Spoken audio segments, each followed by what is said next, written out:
Welcome back to I've Got Something to Tell You with Taylor and Colleen. Yay. The enthusiasm. I know. We've been busy, so. Yeah. Like, where to start? Yeah. We also have our Christmas coffees. Yes. today. Thank you, Taylor, for dealing with my complicated Fueling order. the caffeine. Your order was not that complicated. She had to call me just to be like. Well, because, okay, I don't like a messed up coffee order. And I don't know if you're the same way. So I'm like, I like when someone calls me because I'm like, my coffee has to be good. If it's not the way I like it, then it ruins my day. Well, I appreciate Kind of it. extreme. It was very nice of you to check in to make sure. Thank you. So last episode, we were at Jared's, right? It was our Jared's Live, yeah. Yeah, it was so fun. Yeah. I feel like I'm still not used to the live podcasts, but they're still a lot of fun. Mhm. I don't know if I'll ever get used to it, to be honest with you. I don't think I will either, but like I think we were talking about this. Like this one, for some reason, we were like especially nervous Mhm. about. And then, so Taylor got there on time. I did not. And I walk in and Taylor goes, like, there's a group of girls here to see us. I'm like, fuck. Like I had in my mind, like been building up like this thought of like, oh, it won't be that busy. And Mhm. like, so then when knowing that there was like a group of people that like we didn't know, Mm-hmm. I was like, oh no. I know, because like we had got there and like, because it was a Sunday, so obviously they close early and they reopened just for us, which was so nice of them. Yes. So I was like, okay, it might just be like a little bit of family, like that's it. And Yeah. I'm good with that today because my family couldn't come. Seb couldn't come because he was We had nobody watching Batteries. It was really stressful. It was just a lot. Yeah. And then this big group of women came around the corner and they're like, we're here for the podcast. And I told them, I was like, I'm so honored that you decided to spend your Yes. birthday with us. Like, that's so cool. Yeah. But I do think I felt a little pressured after that. No, and like In a good way. Like, I was so excited about it. But I was like, oh, I hope this story hits. Yeah. Yeah, no, as soon as she said it was her birthday, I was like, okay, well then buckle up because we really need to make this special for her. And she was so sweet. The whole group was so sweet. Like, Yeah. but yeah, it was a little bit more, I guess I was like trying to minimize it in my mind of like, you know, we Like can, the pressure and Yeah. stuff. Yeah. And then I was like, okay, pressure's on. We have to make this good for her. Yeah. Like, it's literally her birthday. Mhm. But she said she had fun. Yeah. So. But anyway, so we have 2 more shows coming up. We have Bottle Shop 48 in Tempe on December. Yeah. I was like, wait. December 8th. Yep, December 8th. It's a Monday at 6 p.m. Mm-hmm. And then we have Jared's again on January 10th. Colleen's birthday. Stop. Colleen's big 3-5. It is not. Come say happy birthday. You can, but I'm going to run away from you. So. She will be wearing a crown. No, I will not. Yes, she will. No. There's going to be a big portrait of her. Stop.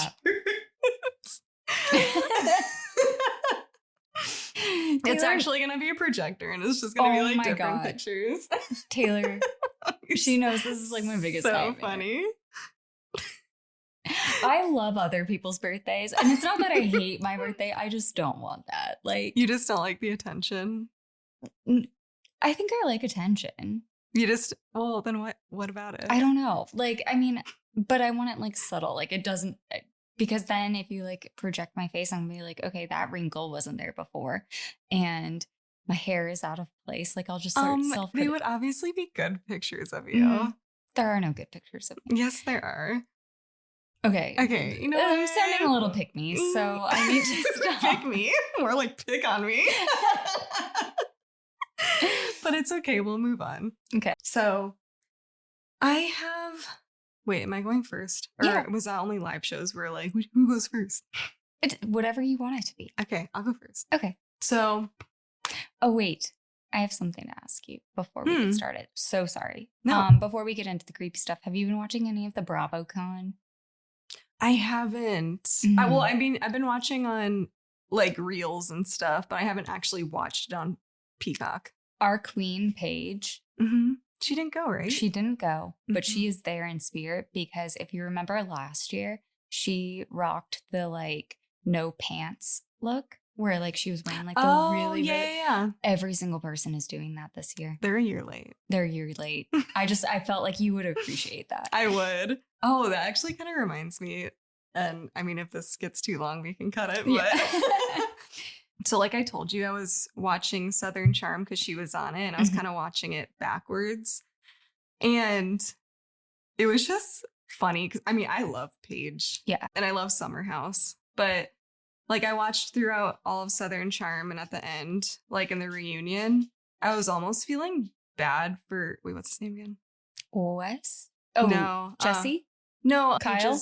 Paige's Craig? ex. Yeah, Craig. Oh. Then I was like, wait. I was like, he's a liar. Like, this is what he does. I was like, dang, that's crazy. Because I bet you, well, I know that's like what people are falling for. Like, because he's like, he has like a little bit of charm and he lies. Yeah. I was like, he lied the entire season. Yes. I was like, I almost felt bad for you. I was just like, what the fuck? I was like, no, Team Paige all the way. Sorry, all the guys on Southern Charm suck. Like, oh, I know. They just suck. And they just had the new season of Southern Charm start up again. And literally that's how they open it is like talking crap about Paige, about how she broke. I know. So when he said he was betrayed, I was like, how? Because she decided she didn't want to be with you. That's a betrayal. Grow up, idiot. They're man children. Okay, sorry. I did not mean to. No, it's okay. I forgot I wanted to tell you that because I was like, it was very. I felt like I got punked. Yeah. Because I was like, I know. I don't know. It was just weird. Yeah, it was very important to note that Paige is there even though she's not there. Her reach has no end. Love that. Yeah. I love her. Okay, so I don't have a super spooky story for you today, but it's still a little creepy. But I almost wish I went more spooky because of it's like a vibe outside right now. Yeah. Like it's been like rainy and cloudy and stuff like that. But lucky for you, it's not. Thanks. Well, in my opinion, I feel like yeah, your levels are different than mine. It's kind of a fun one though. So, Colleen, I've got something to tell you. So today we are going to talk about the crying boy print. And when I say print, it's like a photo, like a decor, I guess. Okay. So if you lived in England anytime between, which we didn't, but I was going to say, already unrelatable. Just kidding. Between the 1950s and the 1980s, you probably saw the crying boy painting somewhere.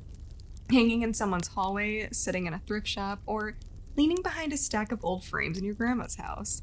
Which I feel like, even though this is England, I feel like I can't think of anything off the top of my head, but you know, like that decor back in the day, and like a lot of people had the same ones. Like somebody in like somebody's house where you're like, oh, I have that painting too. Yeah, that's like exactly what I thought of. Okay. Like something pretty like tacky, but like everyone had it. Already talking shit about the haunted painting. That's just what I imagined. So it was everywhere, sold in department stores, supermarkets, catalogs. Literally thousands of homes had this picture of a sad little boy with big glossy eyes and a tear sliding down his cheek. People didn't think much of it at first. It was just cheap decor, like I said, a mass-produced print that cost about like $8. Only $8? Mm-hmm. It was a steal, and I think that's why. Home Goods? What are we doing? They decked their house with this crying boy. Weird taste, but whatever. So, but then the fire started.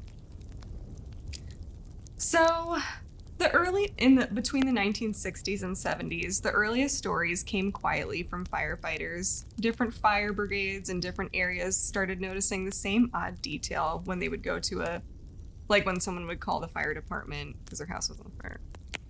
When they would... As you do. As you would. They're like, what's the problem? I don't know why I felt the need to clarify that. Like, that's why they were at the house. Yeah. There was a fire, and they had to put it out. Gotcha. So when they would respond to a house fire, the kind where the whole living room was destroyed, everything charred and blackened, they kept finding one item untouched. The crying boy print. Not blistered, not heat damaged, not even a little bit singed. It didn't matter if the wallpaper had peeled off the walls, if the furniture collapsed into ashes, if the ceiling fell in. The painting was just like intact. Did his tear just like Pristine. suck back up into his eye? He's like, I need moisturizer. So the firefighters hated it. Many openly said they refused to keep a crying boy print in their own homes. Some told homeowners to take it down just in case. What? No one knew how seriously to take it yet, but the stories kept piling up. And these weren't tabloids, these were fire crews reporting the same phenomenon over and over. So let's get into a couple of the They're stories. like, no, this is serious. They're like, take that fucking poster down. We're sick of it. Who's producing this shit? We're going to light fire to your factory. No, that thing would be a Good blaze. luck getting through when you call us.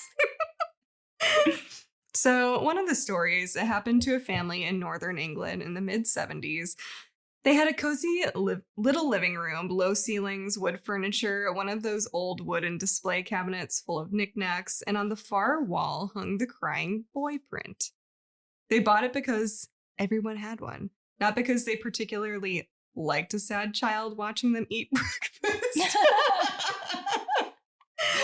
That was a quote. I like a little depression with my eggs. It reminds me how happy I am. Weird. One night after dinner, something in the living room sparked. Investigators later thought it was an electrical short near the TV unit. By the time anyone noticed, the fire had a head start. The flames moved fast, catching onto the wooden cabinets, the chairs, the bookshelf. The room became an oven of burning furniture and collapsing shelves. When the fire crew finally put it out, they stepped into a room that was basically a skeleton, blackened beams, pile of ash, and what used to be furniture. But on the far wall, hanging perfectly straight, the crying boy. Sick.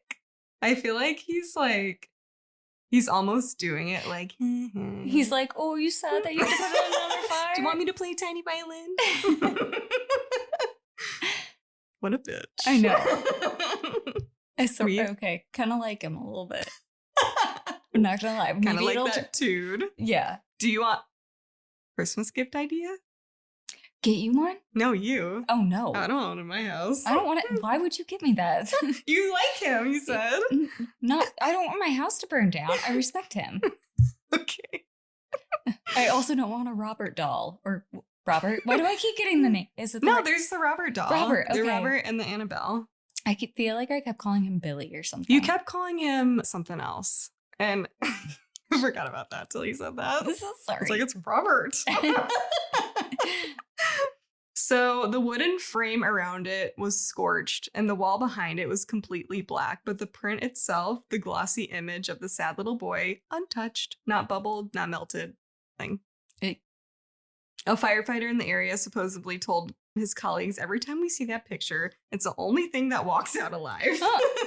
Well, the firefighters do too, right? Mhm. We're not okay. Thank goodness. I think he said it to be funny. Okay, sorry. I felt really bad. I was like, oh no. We're leaving. That would be pretty dark. Yeah. This is one of the earliest cases firefighters privately talked about before the story ever hit the newspapers. And then another story, this one is bizarre because the painting wasn't even in the same room as the fire. A family in Lancashire, I don't know if I said that right, had the crying boy painting hanging in a narrow hallway between the living room and the kitchen, basically a spot where you have to walk past it every time you grab a snack. One afternoon. Judgy. I know, he's like watching instead of crying. He's like, another snack? His eyes move. You sure? Ew, rude. I know. I would sure you burn- like him? No, I take it back. One afternoon, a cooking oil fire erupted in the kitchen. It spread so fast that metal pots actually warped and melted into weird bent shapes. The linoleum floor bubbled up like plastic. The cupboards collapsed. I don't know. Did I say that right? Why did it sound so weird when I said that? Cupboard sounded weird. Cupboards? Cupboard. Oh, okay. Yeah. I feel like I haven't heard that word in a long time. Yeah. That sounds like a grandma You said word. it really naturally. I did? Mm-hmm. When I'm a grandma, I'm going to be great. She's got cupboards everywhere. Got these cupboards all over the house. So the fire was so hot that even the refrigerator door fell off. But when firefighters walked through the smoke-filled hallway, they noticed something unsettling. The crying boy print, which was closest to the blaze, was totally unharmed. Everything around it was blackened, the wall was burned, the nail holding it had nearly come loose, but the picture, perfect, glossy, clean. It still had that impossible polished sheen, like someone had wiped it down mid-fire. Oh my god. Keeping it clean. They're like, it was weird. He was also holding a flamethrower in the picture. It's like him, just that's scary. One of the crew reportedly refused to touch it, saying someone else can take that thing down. They hate the crying boy. It seems reasonable. Yeah. The family tossed it in the trash the next day. Their neighbor who helped them clean up refused to even carry it to the bin. He was like, fuck that. Don't touch it. Mm-mm. So those stories were mostly like between the firemen, but it actually kind of blew up. No pun intended. In 1985. It sparked a controversy. So when The Sun, one of the biggest newspapers in Britain, ran a headline that practically screamed off the page, "Blame it on the cursed painting," in capitals. No. The story was about Ron and May Hall, a couple from Rotherham. Their house caught fire and burned so badly they lost almost all of their belongings. They escaped unharmed, but when investigators went through the remains, the only thing left intact was, you guessed it? Not the painting. In fact, everything else was... boy. So a firefighter allegedly told the paper, "We have seen this painting survive too many house fires. Something isn't right about it." That single quote sent the country into a meltdown. People started checking their walls like... Sorry. There's so many good ones in here. So people started checking their walls like, wait, do we have that painting here? Oh, yeah. Because you probably don't even realize because it's like just so common. Like we said, one of those like tacky things that people just had. I don't think you should call them tacky one more time. You're like, stop saying that. That's just what I imagine.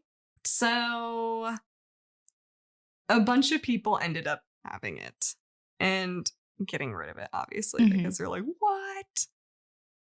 So once the story went public, people began writing into the newspaper with their own experiences. A pizza restaurant that burned down, except for the crying boy print hanging in the dining area. Not the pizza. I know, the pizza.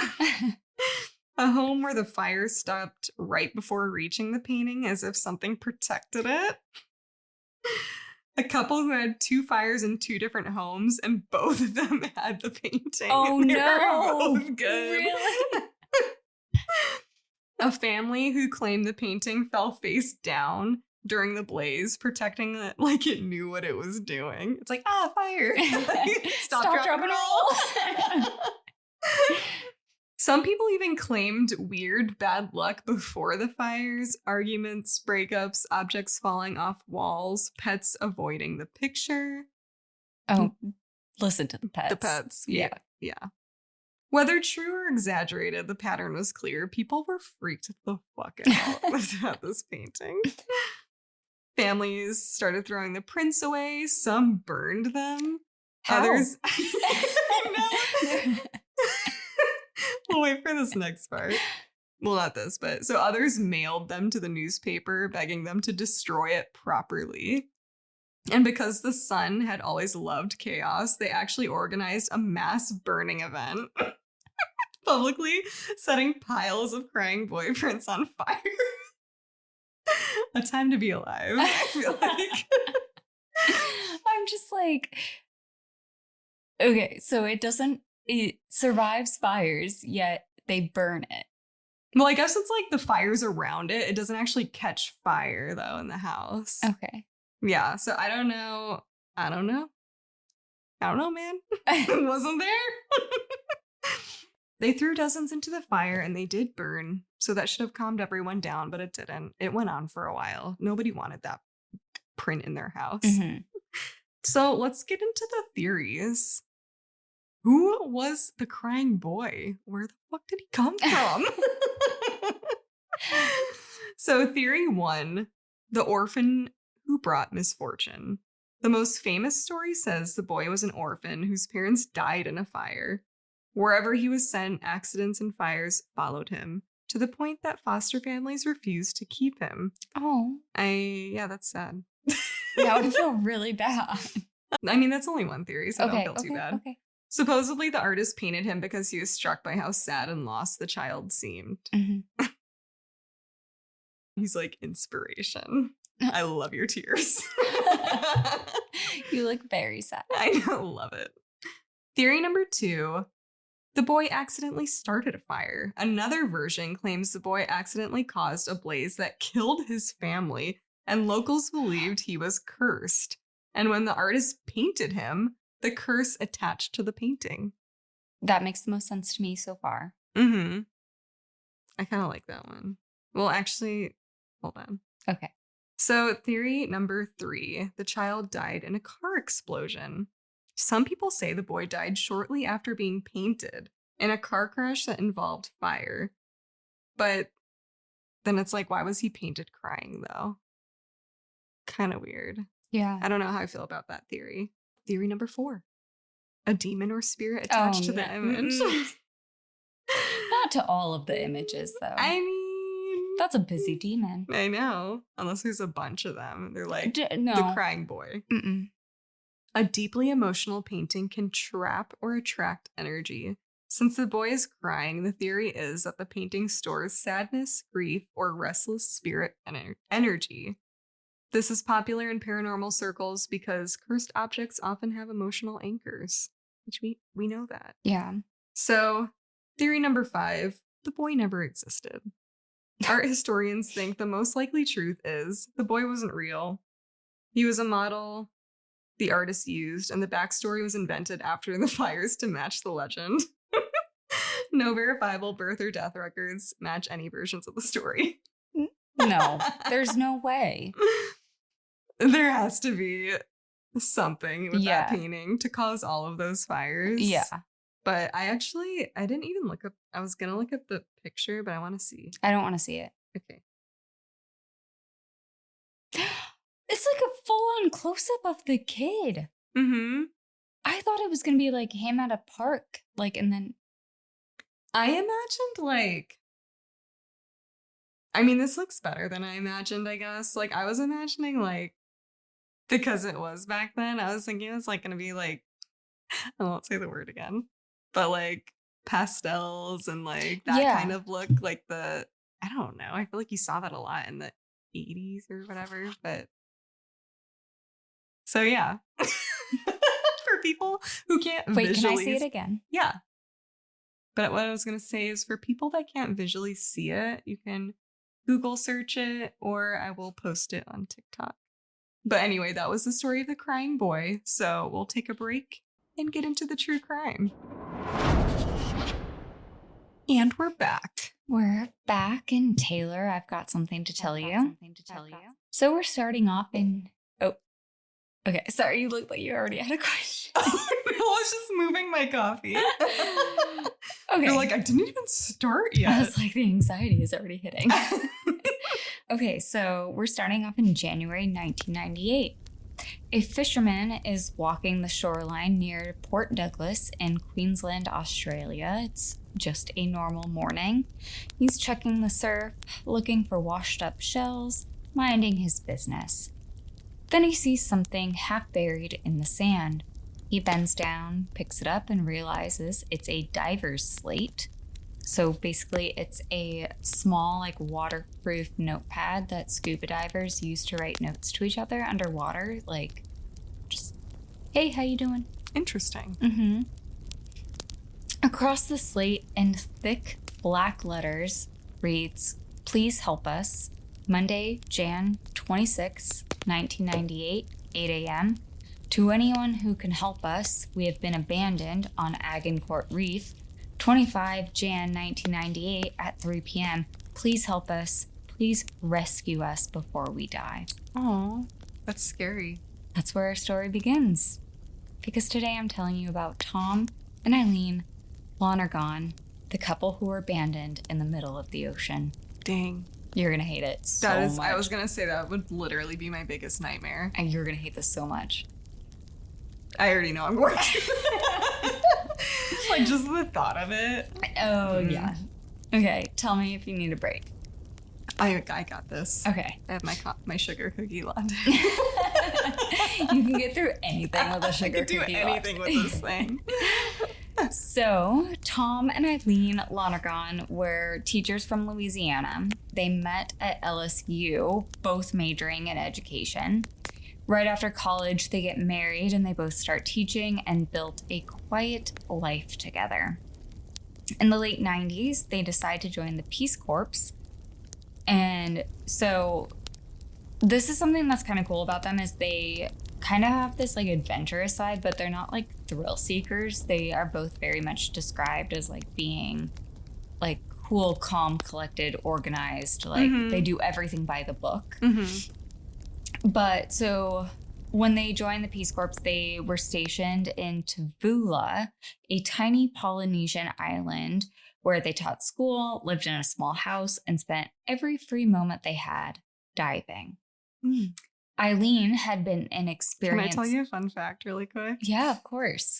I don't know if you already know this, but my parents and Tara are scuba diver certified. I'm the only one who's not. Are you shocked? Not even a little bit. Taylor is terrified of the ocean. I was like, you could not pay me to do that. Like, I will barely snorkel. I just remember like the final test, because obviously we're in Arizona, so you can't go to the ocean, was like going down into the lake. And I was like, absolutely not. No. She's like, if a fish touches me, I will backhanding Nemo the second. You don't even know what's in there. What if there's like, I don't even know. I don't know. Anyway. But also my favorite thing is to send her like all of the ocean stuff that I see, and she loves it. I know. I love that I'm far away from it. But literally, I feel like when I'm watching it, though, I feel like I can take myself, like, I like imagine like how much I would hate it, if that makes sense. I really hate that I'm going to put you through this story. It's okay. I'm ready. Sorry for the interruption. No, never apologize. I'm regretting doing this now because I feel like I'm really going to cause some trauma. It's okay. The trauma's been done already. Okay, it exists. We're just growing it. Okay, so Eileen had been an experienced diver for a long time before they joined the Peace Corps, Peace Corps? Corpse? I feel like people say Peace Corps. Yeah. That's how it's spelled. Cider Corpse. Yeah. Okay. Corporation? Yeah. Yeah. Thank you. I think it's right. I kept reading it that way, and then I was like, I feel like some people say core, but it's not spelled that way. You're right. People do say Peace Corps. Norman? Send help. Wait, okay, hold on. Let's just see really quick. It's Peace Corps. You're right. Right? Okay. Because it's like literally the website. Okay, so late 90s, they joined the Peace Corps, and it's kind of like their mix of, like, they love helping people, but they also love the adventure because they get to travel and what? I don't know, I was just thinking. Peace Corps. Okay, I'm done. Adventure. Adventure. So they joined the Peace Corps. You have not gotten that. Dang. We really haven't driven that home yet. Yeah, I know. Okay, I'm done. So it's part. That was you last time. What? You laughed first. Yeah. I got it together though. So it's part. Let's do something meaningful before we settle down. They get stationed in Tavula, a tiny Polynesian island where they taught school, lived in a small house, and spent every free moment diving. So Eileen was the experienced diver long before the Peace Corps. I promise this is the last time I mention it. So Tom learned because of her. And it became the thing that they like did together. And again, they were very just like, they loved like outdoors, but they were not thrill seekers. Like they're not jumping out of jumping off cliffs and shit like that. Exactly. So diving was perfect for them because it was calm, meditative, and completely their speed. They traveled, explored reefs, and spent hours underwater in places most people never get to see.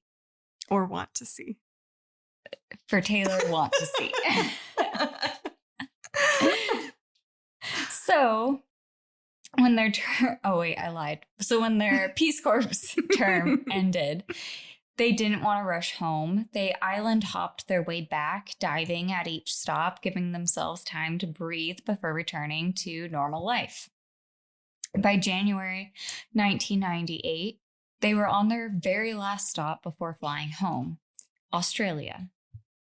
They spent a few days sightseeing and then booked a 3-dive day trip for January 25th with a local company called The Outer Edge. Australia, diving there. I feel like that is terrifying. It's a dream for like divers though. But they have like, that's where they have like all the great whites, right? Don't they have like, wait, they have like alligators too, right? Alligators? Sometimes they sneak into the ocean. I read that somewhere. I read that they have both. Salt. Or maybe I'm thinking of Florida. Okay. That would make more sense, probably. Yeah. But Australia is also like wild. Yeah. But like to go. The great whites was right. Yes. Okay. I think they would probably have crocodiles. Because I think there's saltwater crocodiles. Maybe that. Yeah. No, I think they do. Okay. I think they do since you said that. This is your phobia. Last time I interrupt, I swear. No. This is all about you today. I'm making it about me. Okay, so they book a 3-dive day trip for January 25th with a local boat company called The Outer Edge. It promises a beautiful, easy, Great Barrier Reef experience. So like, that's what I was saying was like, this is a dream for a diver. Mm-hmm. And they have explored the Great Barrier Reef before, but like, they're not going to go to Australia and not. Like, they love diving. Diving is life. Yeah. And so they are like, we can't miss the chance to see it one more time before we go back to children. Mm-hmm. I don't know what age group they taught, but I assume. The Outer Edge boat left Port Douglas that morning with 26 passengers and a small crew. The weather couldn't have been better. Calm water, clear blue skies, postcard visibility. Perfect day to dive. So the plan is that they're going to do 3 dives at 3 different reef sites. So like they stop the boat, they let people dive, the people come back on the boat, they move to the next stop, they let people dive, they go to the next stop. So the first 2 dives went exactly how they should. Tom and Eileen stayed with the group, came up smiling, nothing seemed off. The 3rd dive was at St. Crispin Reef, part of the Agincourt Reef system. Also read somewhere. Mm-hmm. This is called Fish City. I love that. That made me laugh like Fish endless. City. Fish City, bitch. Fish City. Norman, cut that out. Don't you dare. I was like, I can't get over that, so we're just going to name it one time. But so this area is known for bright coral shells, crystal water, and sudden drop-offs where the reef ends and deep ocean begins. So it'd be like you're swimming and then all of a sudden it'd be like, whoop. Oh my God. And then you're just like open water. Ew, I don't like that. I know. So it's gorgeous, but very easy to lose sight of things once you're off the reef structure. Boats can vanish behind glare. The curve of the reef blocks the line of sight. Everything just kind of like blends in with the horizon. And the wildlife here's everything the Great Barrier Reef is known for. Reef sharks, tiger sharks, bull sharks, enormous pelagic fish, which just basically, they're just like giant ass fish. That's scary. I know. The fins. They have stingrays and jellyfish. It is a busy but healthy ecosystem, and it is beautiful underwater. The third dive was also a drift dive. So normally when they do these dives, like people jump into the water, but like they have like a designated area and they stay as a group. Mm-hmm. But a drift dive means that divers drop in at one point, but they kind of let the current of the ocean like bring them around. Oh. So it's a normal thing that happens, but it requires the boat crew to have very tight head counts because no one surfaces in the same exact spot. Like people will surface at different spots and like they go and find them. Yeah.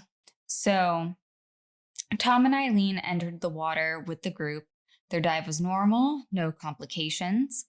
While they were still underwater, the crew on board began the end of the day procedures. Small groups surfaced and were pulled up the ladder. Divers started getting ready to go home. Tanks were secured, gear was piled up, and the usual just like end of trip rush.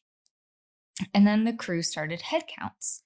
But it's the end of the day and everyone is just ready to go home. So instead of using the passenger manifest, which is the list of names of every passenger that would be on board on the boat, they did fast visual scans across the deck, counting heads, like pretty sure that they were wearing this type of wetsuit. I think she had that color hair. And this was like kind of impossible to keep accurate because everyone wore nearly identical rental wetsuits.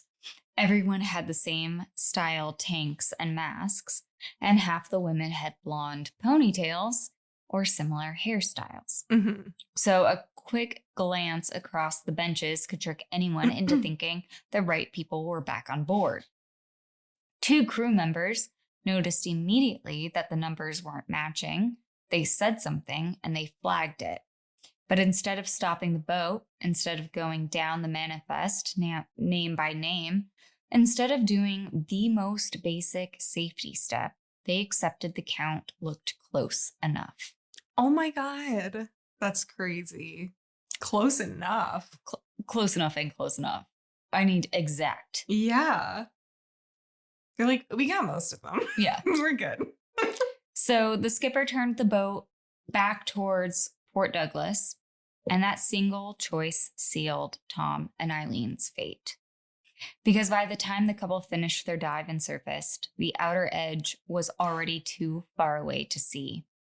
They could not see a boat, they could not hear any engines, and they could not see any movement on the horizon. Oh, terrifying.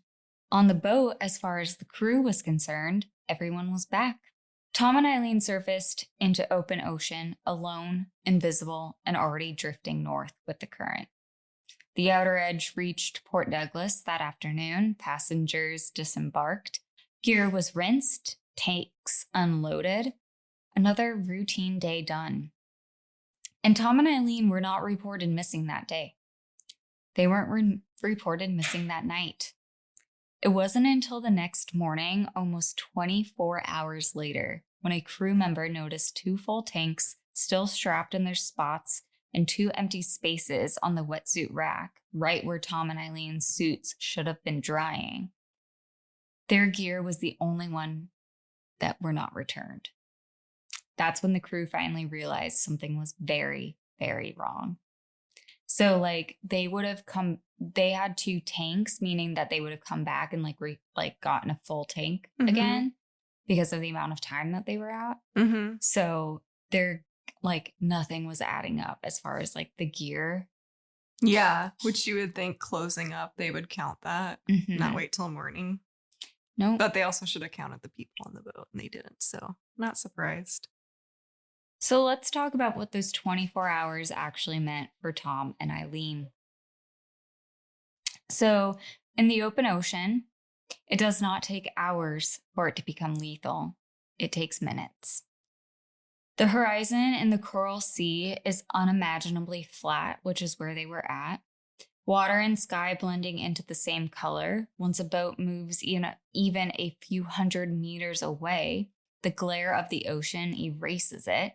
It just basically disappears in front of you. It's because the sun and the water. And also this happened in January, but Australia's summer is opposite than ours, which means that this was in the middle of Australia's summer. So the sun was glaring down. So at Crispin Reef, the surface current moves fast. This is where they were diving. It moves 1 to 2 knots on an average day, and that's enough to drag a floating diver half a mile in under an hour without them even feeling the movement. Dang. So even 2 divers side by side can lose sight of each other in minutes if they're not paying attention. They can drift apart. So Tom and Eileen would have surfaced together. At first, nothing about the silence would have seemed unusual. Drift dives often involve a little waiting. But when the boat didn't reappear, when there was no sound, no shape, no shadow of movement, disorientation would have set in fast. The reef sits more than 30 miles from the Australian mainland, and out there is no shoreline to orient yourself to, no silhouette of land, no buildings, and no boats. It's just a blank, horizonless world. So you could be going in the complete wrong direction. You have direction. no idea where you're going. Yeah. It also would not take long for their bodies to start breaking down. Salt water pulls moisture from the skin instantly. Your lips crack. Your tongue will stick to the roof of your mouth. Ooh. Eyes burn from the salt in the water, and blinking only grinds it in deeper. Within an hour, the body is fully dehydrated. Hunger comes next. Hollow, sharp, and impossible to ignore. Swallowing becomes painful. The instinct to drink the water becomes overwhelming, even though doing so will probably kill you faster. Yeah. And above the surface, the wetsuit becomes its own enemy. The afternoon sun turns it into a greenhouse, so heat gets trapped inside the wetsuit, and it's trapped against the skin. Sweat can't evaporate, and salt starts to build in every crease. And salt is getting trapped in the wetsuit, and then it's pulling moisture out of your skin even more. So it's just everything is working against you. But that's just at the surface, because beneath them, the sense of movement becomes constant. Underwater, when they are actually underwater diving, the reef is beautiful, it has bright fish, coral, and color everywhere, but the surface is different. Divers talk about the surface as the one place the ocean feels predatory, because you're no longer part of the environment. You're exposed above it, floating, dangling, while everything below you continues to move. And you become very, very, very aware of that movement below you. Yeah. So small fish rise and fall beneath your fins. Reef sharks move along the deeper drop-offs. Larger predators cruise the open channels. You can't see them, but you can feel the water shifting against your calves as things move underneath. This is then when the light starts disappearing and nighttime hits. 30 miles from the shore, there's no ambient glow, no city light, no moon reflecting off buildings or clouds. The ocean loses all color. No moon? Oh. It has nothing to reflect off of. Oh, it doesn't reflect off the water? And I guess a little bit, but not. But it's dark water. Oh, okay. So you probably see reflections of little waves, but you're not seeing anything beneath you. It's okay. black. So the horizon line vanishes. You're left suspended in darkness with no sense of direction or distance. The reef also changes. Daytime fish hide deep in coral. Larger species rise to hunt. Megalodon. Yeah. Megalodon's time to shine. Yeah. Reef sharks come closer to the surface. These pelagic fish move into the upper water column, so it's just like these big ass fish fucking with you the entire time. Which apparently they're huge, so I bet they are. they're huge assholes, is what they seem like. So because the temperature is changing, so like also like the different fish are like changing levels. So yes, Megalodon. The Meg. The big Meg. Yeah, if we follow that Don. science, then yes. He's bursting the bubble. Jellyfish drift upward with the changing water layers. Schools of baitfish explode in frantic silver bursts as predators sweep through them. Yikes. So Tom and Eileen can't really see any of it, but they can feel it. Mm-hmm. Pressure changes in the water when something large passes beneath them, sudden bursts of movement around their leg. Currents that weren't there before are definitely there now. Mm-mm. So all while this is happening, their bodies are continuing to fail. Their skin is dry and burning, lips are split and bleeding, eyes are swollen and stinging, muscles tightening from the temperature drops, core temperature is falling as night pushes deeper. This is the point investigators believe Tom and Eileen understood the full reality, not because of any dramatic event, but because their bodies were shutting down. At the same time, the ocean around them turned into a moving, unpredictable darkness they could no longer interpret. They were floating in the dark, exhausted, dehydrated, disoriented, and surrounded by an active nighttime ecosystem they could sense but never see, with no land within reach in any direction. Yikes. You That's seasick scary. yet? So back nightmares. Huh? I said nightmares. Yeah. Back on shore, the realization that two people are abandoned out at sea lands fast and hard. The crew has just found the two full tanks still strapped in their spots and the empty spaces on the wetsuit rack where Tom and Eileen's suits should have been. And they know exactly what that means. They don't need a meeting. They don't need a second look. They know. The head count was not just off, it had failed completely. And whatever chance Tom and Eileen had, it has already been 24 hours since they went into the water. So it's closing fast of like, this might not be a rescue. This might be just finding the bodies. Body recovery. So the outer edge immediately notifies authorities and everything shifts into emergency mode. The Queensland police take over. The Australian Navy is pulled in. Helicopters are scrambled. Rescue planes are fueled. Local charter boats volunteer because the dive community is small and word travels fast that like every single person that owns a boat is just realizing how insane and dangerous this situation is. Mm-hmm. They're literally two people just floating in open water. Mm-hmm. The challenge, though, isn't really lack of resources. It is the size of the search. They have to search the freaking ocean. That's insane. Yeah. And they don't even know what direction. And they don't know what direction, like... Yeah. Two little specks in a giant ocean. Mm-hmm.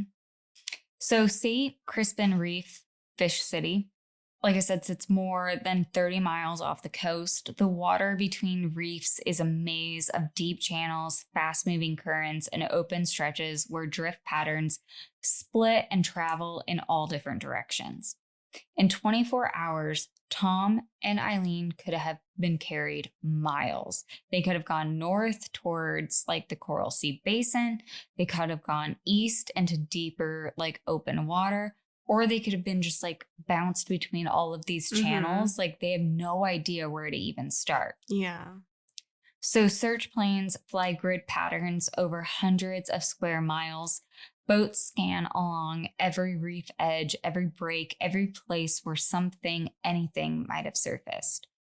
Helicopters are going very low, looking for movement or shadows or any flash of color. But again, they are searching the ocean. So 2 people in black wetsuits floating in open water is nearly impossible to see. Mm-hmm. It could be a freaking seal or a crocodile or an alligator. Who knows? Who knows? Could be all of them. So even if a plane flies directly overhead, glare off the water is also hiding things because it's just like reflecting back to them. Mm-hmm. So the surface turns into this like sheet of white light. The ocean is like a mirror reflecting back at the people searching for them. Dang.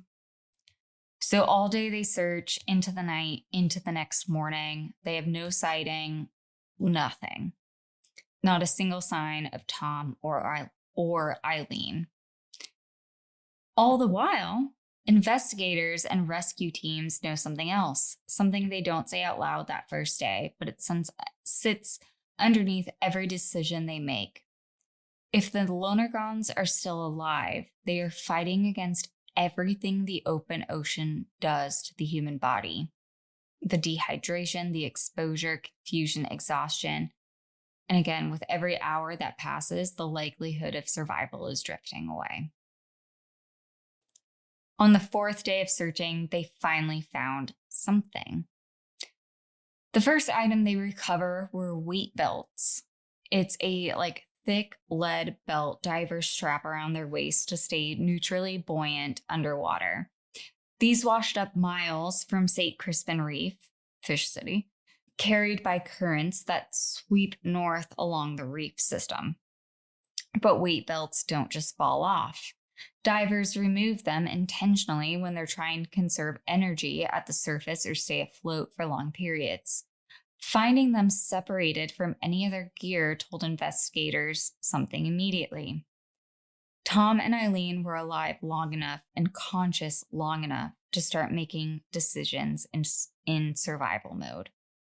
They also said that they might have removed the weights of the belt in order to tie themselves together so that they didn't drift apart if one of them fell asleep or passed out. Mm-hmm. Sad. Yeah. More debris followed. A partially intact buoyancy vest washed ashore soon after. The serial number matched the rental gear assigned to the Lonergans that morning. Sections of wetsuits were found, some torn naturally from being dragged against coral or carried through rough water. Others were cut cleanly as if removed by hand.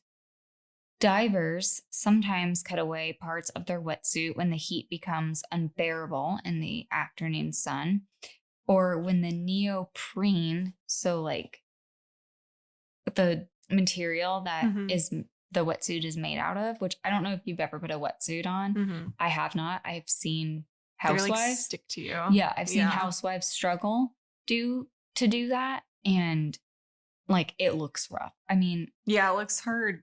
Especially if they're in the water, taking it off is probably almost impossible to do. So the sun with the neoprene, the material, can start restricting breathing after hours of exposure because it's just getting tighter and tighter. Mm-hmm.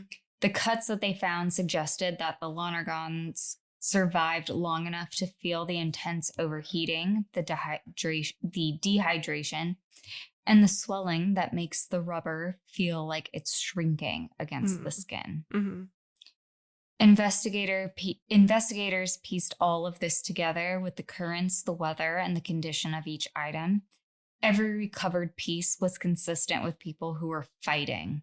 They were not panicking, not flailing, but doing everything they had been trained to do.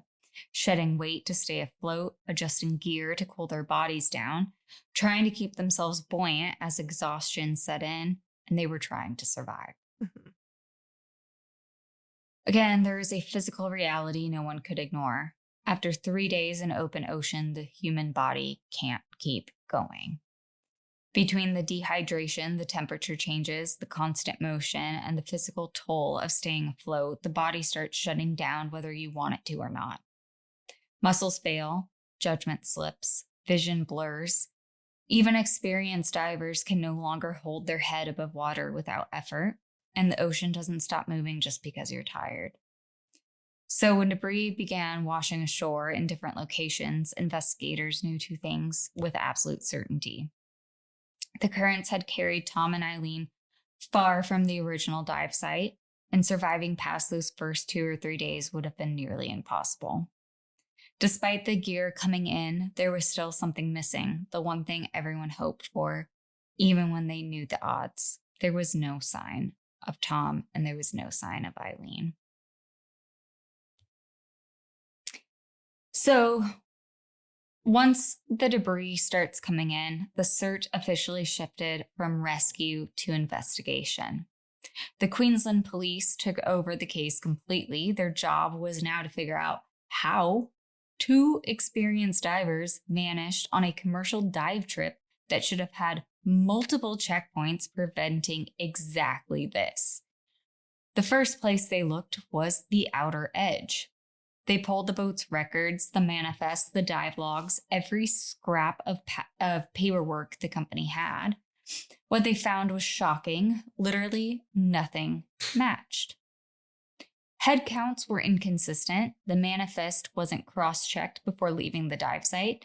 The sign-in book had gaps, and routine safety measures, the things literally meant to keep divers alive, were rushed or ignored. And then investigators moved to Tom and Eileen's belongings, the bags they never returned to pick up. Inside of those bags, they found exactly what you'd expect from 2 teachers. They had personal notes, they did travel journals, they had sketches, itineraries, addresses of friends they had made abroad, just like totally normal stuff. But tucked inside of some of those journals were a few entries that didn't read as normal. I feel like you're going to like this part, but don't hinge on it too much. Okay. So months before the dive, Tom had written about feeling like his life had peaked and he wasn't sure what direction he was going anymore. So they find this in one of his journals that they uncover. Mm-hmm. Closer to the trip, before they do this dive with Outer Edge, Mm-hmm. Eileen wrote that Tom sometimes talks about wishing for a quick death and that those conversations scare her. So it wasn't pages of like sadness. Mm-hmm. It's not like a manifesto or a plan, but it's like scattered entries written over months that they kind of like that they do kind of like pick up on. Mm-hmm. But once those are discovered and they're like sent out to the public, theories explode because people love a theory. Mm-hmm. So some people latched on to the idea that Tom and Eileen staged their disappearance. One story comes out is that like the day after that they would have been left behind, a boat goes out and it's supposed to be filled with like all these Italian divers. Mm-hmm. And the people with the diver log or whatever, Yeah. they say that it was actually over the amount of people that they should have had on board. And it was supposed to be all these like Italian divers and they heard American accents. So basically their theory is that like Tom and Eileen hid out overnight Mm-hmm.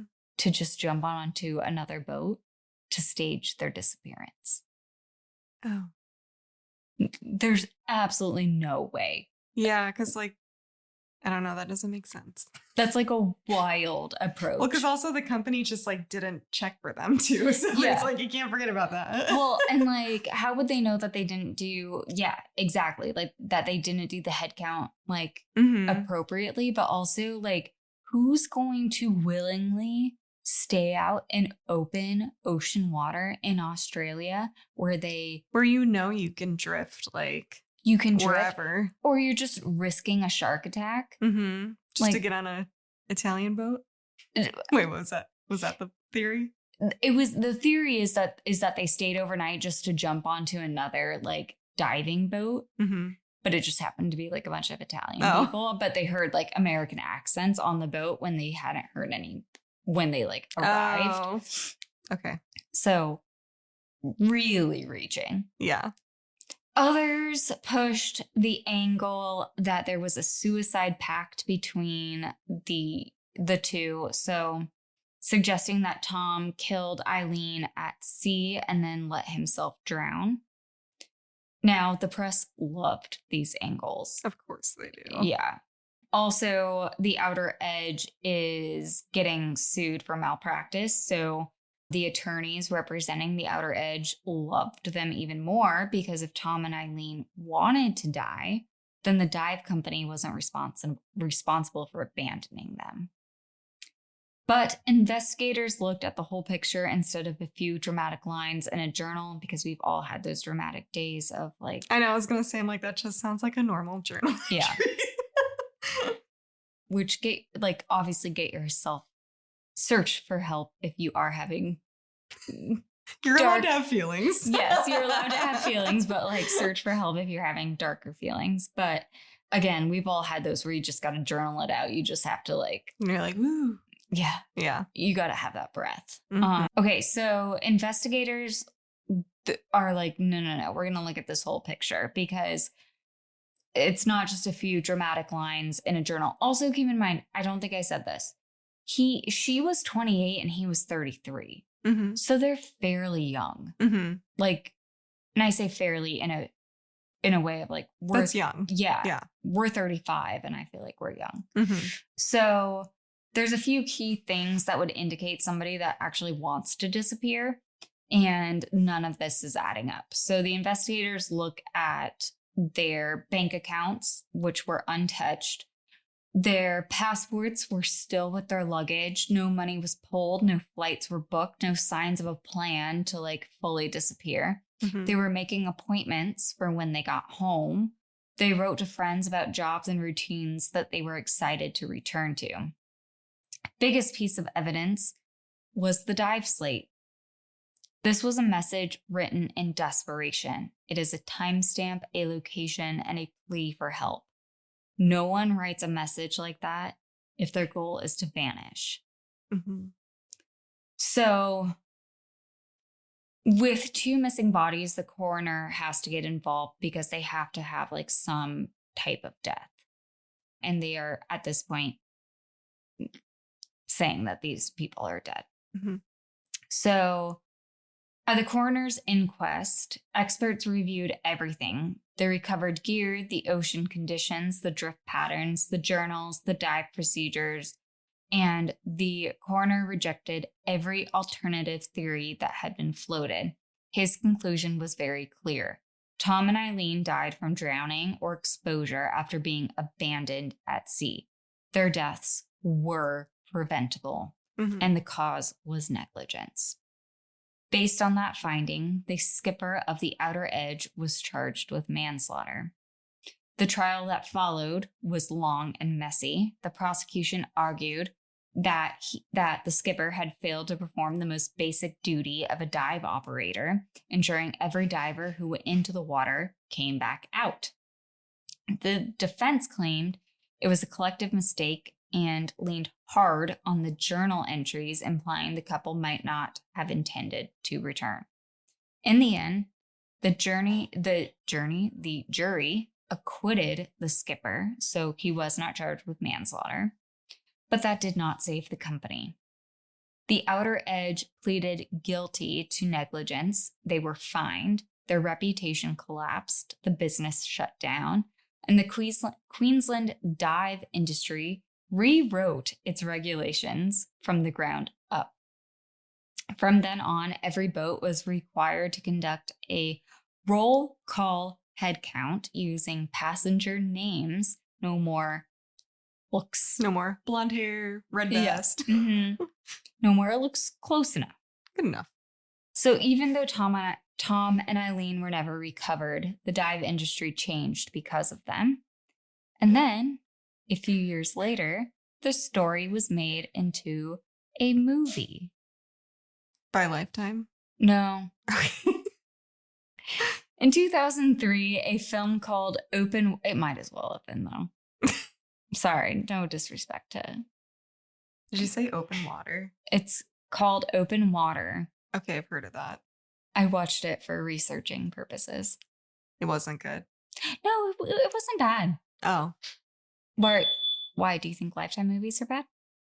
Are we fighting right now? You said it might as well be. So does that mean it's good or bad? It's good. Oh, okay. Yeah. I don't watch them, so I don't know. Yeah, no, I feel like it was good. So it is described as a horror movie about a couple left behind by a dive boat drifting alone in sharky water while the sun goes down. The movie takes a lot of liberties. They really hype up like the shark stuff. Mm. But the core of it, the casual human mistake, the boat pulling away, the two people surfacing into empty water, that part comes straight from Tom and Eileen. Mm-hmm. So yeah, that is the true story of Open Water. That's scary. Like I hate it, but I love that you did a good job. Thanks. Telling it. But that is terrifying. Terrifying. Literally my nightmare. I tried to look up how many people get I guess there have been more stories of people just left behind on diving trips. Sure. There was one guy and he survived like 40 hours in open water. That's really scary. It's insane. I feel like personally, I just want to die immediately because I was like, I don't want to be out there that long. It's so scary. Call me shark chum. Not that. I'd rather have the salt get me. Oh, okay.